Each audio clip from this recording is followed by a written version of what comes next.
जय जगन्नाथ। आज की इस वीडियो में मैं आपको जगन्नाथ रथ यात्रा पे ले जाऊंगा। बट इससे पहले कि हम शुरू करें, सबसे इम्पोर्टेंट है कि जगन्नाथ जी के बारे में जानना। आखिर जगन्नाथ जी कौन है, कैसे उनका ये रूप आया, उनका इस रूप का महत्व क्या है और बहुत कुछ, और किस तरह इस यात्रा की शुरुआत हुई इस जग भर में। तो आइए मेरे साथ जगन्नाथ जी की इस अद्भुत रथ यात्रा पे। शुरू करते ये कहानी से। अब कहानी क्यों? क्योंकि जब तक इसकी कहानी नहीं जानेंगे आपके मन में भाव नहीं आएगा, और भगवान सिर्फ और सिर्फ भाव के भूखे हैं। चलिए कहानी शुरू करते हैं। राजा इंद्रद्युम्न, जो विष्णु जी के बहुत ही बड़े भक्त थे, उनको नारद जी ने कहा था 1000 यज्ञ करने को। उसके बाद उनको भगवान विष्णु एक अलग रूप में मिलेंगे। यज्ञ पूरा करने के बाद एक दिन राजा इंद्रद्युम्न को समुद्र में एक लकड़े का लट्ठा मिला, जिसपे शंख चक्र आदि निशान थे। राजा तुरंत समझ गए कि ये भगवान ही है।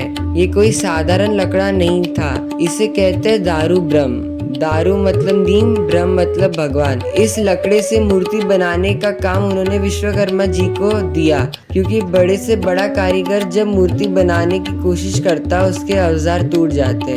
बट विश्वकर्मा जी की एक शर्त थी कि मैं मूर्ति एक बंद कमरे में बनाऊंगा, और जब तक मैं सामने से आपको अंदर ना बुला लूं तब तक कोई अंदर नहीं आएगा। कुछ दिन बीत जाने के बाद रानी गुंडीचा, जो कि राजा इंद्रद्युम्न की पत्नी थी, उनसे रहा नहीं गया और उन्होंने दरवाजा खोल दिया, और भगवान विश्वकर्मा ने मूर्ति को बीच में छोड़कर गायब हो गए। खोलने के बाद उन्होंने जगन्नाथ, बलदेव और सुभद्रा की ये मूर्ति दिखाई दी, जिसके पाँव नहीं थे। उनको ये देख के बहुत बुरा लगा कि उन्होंने दरवाजा क्यों खोल दिया। तब नारद मुनि ने उनसे कहा कि भगवान कृष्ण की इच्छा थी कि वो इसी रूप में आना चाहते थे।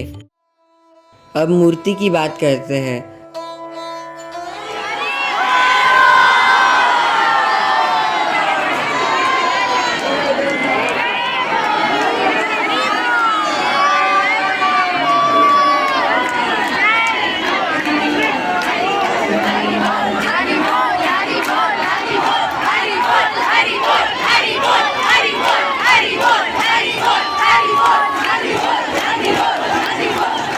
भगवान जगन्नाथ जी की मूर्ति को देखे तो उनकी आंखें बहुत बड़ी बड़ी है। क्यों? ताकि वो अपनी बड़ी बड़ी आंखों से अपने भक्तों को देख सके, और ये कभी पलक भी नहीं झपकते हैं। उनके हाथ दोनों सामने की ओर है। इसका ये मतलब है कि वो अपने सभी भक्तों को गले लगाना चाहते हैं। है ना भगवान जी बड़े दयालु। उनकी स्माइल का क्या ही कहना। सबसे सुंदर और सबसे बड़ी स्माइल भगवान जगन्नाथ जी की है। मतलब भगवान जगन्नाथ हमेशा आनंद में रहते हैं।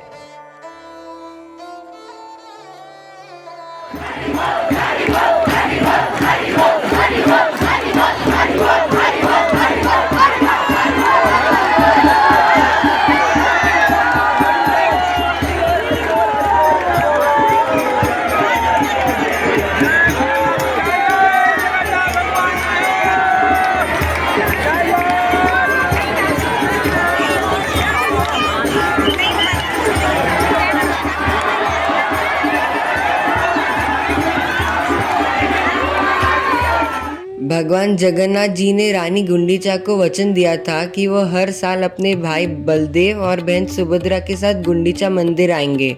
तो इस तरह जगन्नाथ रथ यात्रा शुरू हुई। ऐसा भी माना जाता है कि भगवान जगन्नाथ एकमात्र ऐसे भगवान है जो इतने दयालु है कि वो स्वयं मंदिर से बाहर आते अपने भक्तों को दर्शन देने। अब बाहर क्यों आते, इसका भी एक कारण है। आज के कलयुग में हमारे पास सब चीज़ के लिए टाइम है। व्हाट्सएप, फेसबुक, इंस्टा, टीवी, घूमना फिरना, खाना पीना, हॉलीडे, सब के लिए टाइम है। बट सिर्फ भगवान के लिए टाइम नहीं है। इसीलिए भगवान अपनी कृपा बरसाने अपने बच्चों को, जो कि हम हैं, उनका उद्धार करने के लिए मंदिर से बाहर आते हैं। रथ यात्रा को विश्व भर में शुरू करने का श्रेय श्रीला प्रभुपाद जी को जाता है, जो कि इस्कॉन के फाउंडर आचार्य हैं। विदेशी और अन्य जाति के लोगों को जगन्नाथ मंदिर में आना अलाउड नहीं है। इसीलिए श्रीला प्रभुपाद जी ने ये रथ यात्रा शुरू की, ताकि समाज के सभी जाति के लोगों को भगवान जगन्नाथ जी का दर्शन मिले। ऐसा कहा जाता है कि भगवान जगन्नाथ जी के दर्शन मात्र से हमारे सारे पाप कट जाते हैं। जय जगन्नाथ। जब यात्रा निकलती है तो भगवान अपने बड़े बड़े आंखों से अभी आए हुए भक्तों को देखते हैं और अपने दोनों हाथों से गले लगाना चाहते हैं, बट हम इतने पापी है कि यात्रा देखने भी हम नहीं जाते। पाप से याद है, क्यों ना मैं भी जाके रथ खींच के अपने पाप से मुक्त हो जाऊं।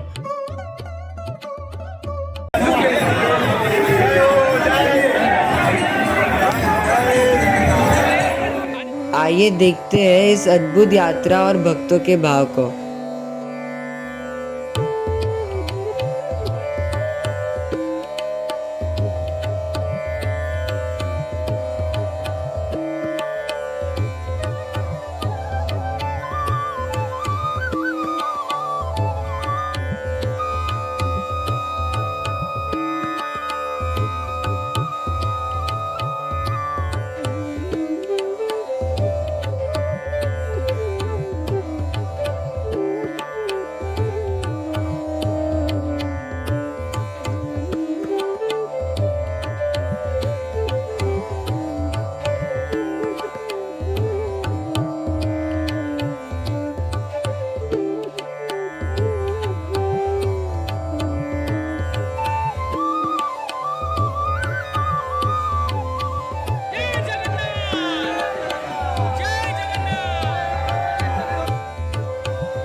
ये यात्रा एक फेस्टिवल के साथ साथ एक कल्चर और ट्रेडिशन भी है, जिसमें पुरुष धोती कुर्ता पहनते हैं और औरतें गोपी ड्रेस, साड़ी या सलवार कमीज पहनती है। सबके माथे पे तिलक लगा रहता है और हर भक्त की इच्छा होती है कि भगवान जगन्नाथ जी के रथ खींचे और उनकी कृपा का पात्र बने। पूरे हर्ष उल्लास के साथ भजन कीर्तन में नाचते गाते, खाते पीते और पूरी तरह यात्रा का आनंद लेते हुए भक्त शुरू से आखिरी तक यात्रा में जुड़े रहते हैं। कुछ भक्त की एनर्जी और एंथुजियाज्म इतना हाई होता है कि वो स्टार्ट से एंड तक नहीं थकते और नाचते ही रहते हैं। हजारों की संख्या में भक्त इस यात्रा में शामिल होते हैं सिर्फ जगन्नाथ जी की एक झलक पाने के लिए। इस्कॉन संस्था इन भक्तों के लिए सारी सुविधा प्रदान करती है। रास्ते भर में भक्त जन अपने कैपेसिटी के हिसाब से प्रसाद बांटते हैं और सेवा करते हैं। रास्ते भर में खाना पीना भारी मात्रा में मिलता रहता है। सारे भक्त आनंद में होकर भगवान की सेवा करते हैं। अगर आपने अभी तक जगन्नाथ जी की रथ यात्रा नहीं देखी तो आई एम श्योर कि ये वीडियो देखने के बाद आने वाले रथ यात्रा में आप भी शामिल होंगे। ये यात्रा इस्कॉन मीरा रोड की झांकी थी। जय जगन्नाथ।